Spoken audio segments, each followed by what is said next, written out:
அனைவருக்கும் வணக்கம். இன்றைக்கி நான் பேச போகிறது மனசு. இந்த மனசு இருக்க மனசு அது டீச்சருக்கு கட்டுப்படாத, ஆசிரியருக்கு கட்டுப்படாத ஒரு மாணவனை போன்றது. இருந்தாலும் அந்த பையன் நம்ம வார்த்தைக்கு கட்டுப்பட மாட்டேங்கிறானே, சொல்கிறதுக்கு மரியாதை கொடுக்க மாட்டேங்கிறானே, சொல்கிறத செய்ய மாட்டாங்கிறானே அப்படிங்கிறதுக்காக அவனை நம்ம அப்படியே விட்டுற மாட்டோம். அவனை எப்படியோ கெட்டுப்போ நாசமாக போன்னு விட்டுருவோமா? எந்த ஆசிரியரும் விட மாட்டாங்க, இந்த டீச்சரும் விட மாட்டாங்க. அது மாதிரி தான் நம்ம மனசு. இது தப்புன்னு தெரியும், நம்ம செய்வோம். இது செஞ்சோன்னா நமக்கு பிற்காலத்தில் பிரச்சனைகள் வரும், ப்ராப்ளம் வரும்னு தெரியும், இருந்தாலும் செய்வோம். இது எப்படின்னா, அன்னன்னைக்கு டீச்சர் நடத்துகிற, ஆசிரியர் நடத்துகிற பாடத்தை படித்தோன்னா நல்லாயிருக்கும். நாளைக்கு படிச்சுக்கலாம், அப்புறம் பார்த்துக்கலாம், இவ்வளோ நாள் இருக்கே அப்படின்னு பார்த்து கடைசியில் போய் எக்ஸாமில் போய் ஃபெயில் ஆகிடுறது, அப்புறம் வழங்காமல் போயிடுறது. இதுதான் மனிதனுடைய மனநிலை. இப்படி தான் தவறுகள் செய்கிற எல்லாருமே அப்புறம் பார்த்துக்கலாம். தவறுக்கு கண்டிப்பாக பனிஷ்மெண்ட் உண்டு.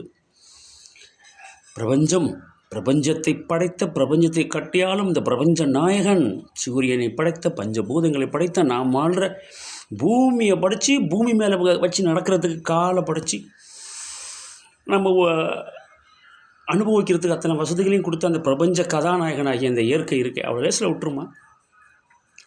தவறு செய்கிறவங்க எல்லோரும் அப்படி தான். அப்புறம் பார்த்துக்கலாம். எத்தனையோ ஆட்சியாளர்கள், அதிகாரிகள், வாழ்பவர்கள் எல்லாருமே தப்பு செய்கிறாங்க.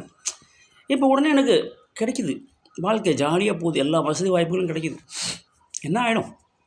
இல்லைப்பா, அந்த மரணம் நெருங்குறப்ப நிறைய தண்டனைகள் வரும், சந்ததிக்கு தண்டனைகள் வரும், கஷ்டங்கள் வரும். அது வர்றப்போ பார்த்துக்கலாம். ஆனால் எவ்வளோ நாள் இருக்குது? இப்போ எனக்கு வயசு என்ன 40 தானே ஆகுது, 50 தானே ஆகுது.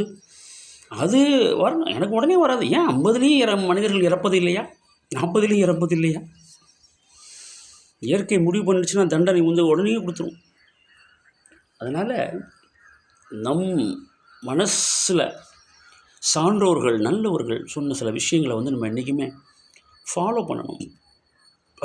அந்த விஷயங்களை நம்ம தொடர்ந்து போனோன்னா நமக்கு நல்லது நடக்கும். அப்புறம் பார்த்துக்கலாம் விட்டா நாமும் நாசம், நமக்கு அப்புறம் வர்ற எல்லாரும் நாசம். அதுதான் ஆன்மீகம் சொல்லுது.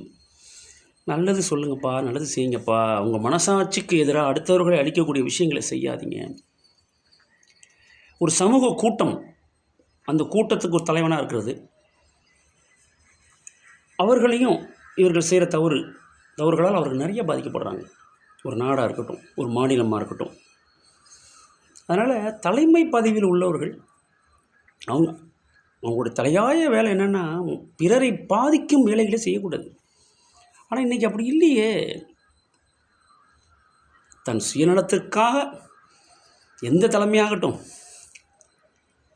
நாம் தலைமைன்னு எல்லா தலைமையும் சொல்கிறேன், அது தொழில் தலைமையாக இருக்கட்டும், தன் சுயநலத்துக்காக தொழிலாளர்களுக்கு கெடுதல் நடக்கும்னு தெரிஞ்சியும் தான் சுயநலத்துக்காக எவ்வளோ வேலை பண்ணுறாங்க.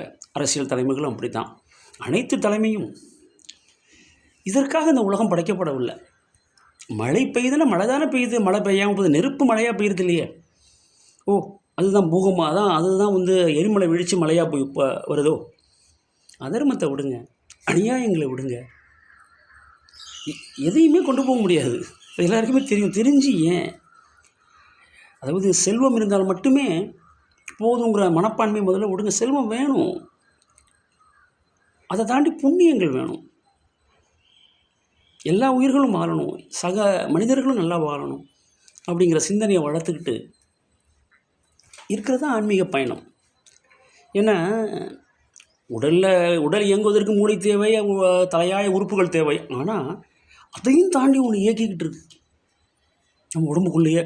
அது மெடிக்கல் சயின்ஸால் கண்டுபிடிக்க முடியாது, மெடிக்கல் சயின்ஸ் அதை ஒன்றும் சொல்ல முடியாது. சர்ஜரி டாக்டர் எல்லாம் நாங்களாம் பண்ணுவோம், பண்ணிவிட்டு கடைசியில் கடவுள் பார்த்துப்பார், அதை எப்படி சக்ஸஸ் ஆகுமா எங்களுக்கு தெரியாது, அப்படி தான் சர்ஜரியாக ஆரம்பிக்கிறோம். அப்புறம் ரிசல்ட் வர்ற வரைக்கும் நாங்களே வெயிட் தான் பண்ணுறோம். இல்லை அதை கண்டிப்பாக சக்ஸஸ் ஆகும்னு சொல்கிறது கிடையாது. அதனால தானே ஆப்ரேஷனுக்கு முன்னாடி எல்லாத்தையும் கையில் சைன் வாங்குகிறோம், கையெழுத்து வாங்குகிறோம். நாங்கள் எது வேணாலும் நடக்கலான்ட்டு. அதனால் எது வேணாலும் நடக்கலாம், அதுதான் உண்மை வாழ்க்கையில். அதனால் நல்லது செய்யுங்க. நம்மளை வாழ வைக்கிறது நம்மளுடைய உடல் உறுப்புகள் மட்டுமல்ல, உலக சமுதாயத்தில் சேர்ந்த அனைத்து மக்களும் சேர்ந்து நமக்கு உதவிகரமாக நம்மளை வாழ வச்சாலும் தெய்வ சக்தி தான். அதை உணர்ந்து நல்லது செய்வோம். வாழ்க வளர்க.